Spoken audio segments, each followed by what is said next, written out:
আজ থেকে শুরু হলো এসএসসি ও সমমান পরীক্ষা। সকাল 10টা থেকে সারা দেশে একই সাথে পরীক্ষা চলবে দুপুর 1টা পর্যন্ত। 9টি সাধারণ শিক্ষা বোর্ডে প্রথম দিনে হচ্ছে বাংলা প্রথম পত্র পরীক্ষা। এবার পরীক্ষায় অংশ নিচ্ছে 18.5 লাখেরও বেশি পরীক্ষার্থী। তার মধ্যে সাধারণ 9টি বোর্ডে 14,18,398 জন, আর মাদ্রাসা শিক্ষা বোর্ডে 3,04,286 জন এবং কারিগরি বোর্ডে পরীক্ষার্থী 1,34,660 জন। সারা দেশের 3,885টি কেন্দ্রে এসএসসি ও সমমান পরীক্ষা অনুষ্ঠিত হচ্ছে। এবারের এসএসসি ও সমমান পরীক্ষায় জিরো টলারেন্স নীতি গ্রহণ করা হয়েছে।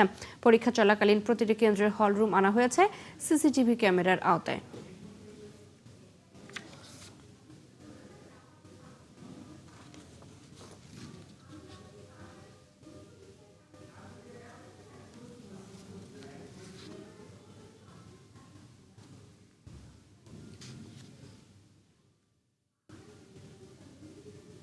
এখন পর্যন্ত তো সেরকম কোনো কিছু বুঝতে পারতেছি না যে আসন পেতে সমস্যা হচ্ছে। এখন ছেলেরা ভিতরে গেছে, ভিতরের পরিস্থিতি কি সেটা ওরাই ভালো বলতে পারবে, আমরা তো আর ভিতরে যেতে পারিনি। আলহামদুলিল্লাহ ভালো, আর মোটামুটি সব বিষয়ে আর কি প্রস্তুতি ভালো হয়েছে। আসার ক্ষেত্রে আজকে রাস্তায় কোনো সমস্যা হচ্ছে? না না, আমার বাসা আসলে কাছেই, তো আমার আসার ক্ষেত্রে কোনো সমস্যা হয়নি। এসএসসি ও সমমান পরীক্ষার আরও খবর জানতে রাজধানী এবং ঢাকার বাইরে যেতে চাচ্ছি সহকর্মীদের কাছে। শুরুতেই যাব, রাজধানীর একটি পরীক্ষা কেন্দ্রের সামনে আছেন সহকর্মী মাইনুল মারুফ। মাইনুল, পরীক্ষা তো মাত্রই শুরু হলো, সার্বিক পরিস্থিতি কেমন দেখছেন?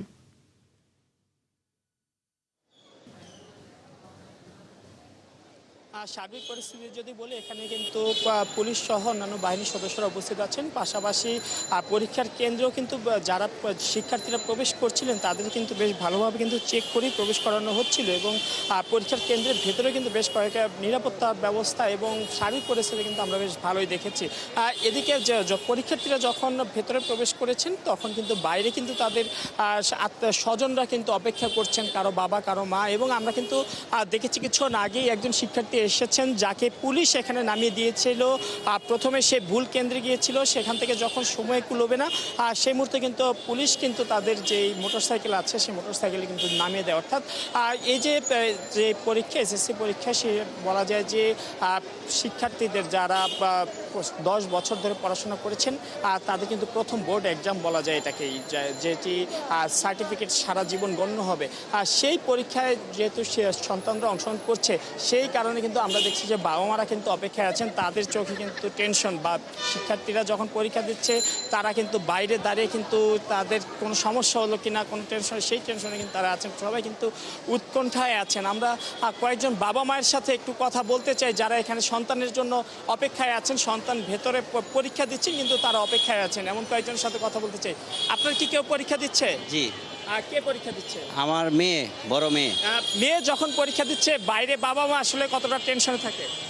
অ্যাকচুয়ালি আমরা অনেকটাই টেনশনে আছি যে আল্লাহ যাতে রেজাল্টটা ভালো করে, ঠিক আছে। আর আমরা তো যতটুকু চেষ্টা পড়াশোনা ভালো করার জন্য করেছি, এখন লাস্ট।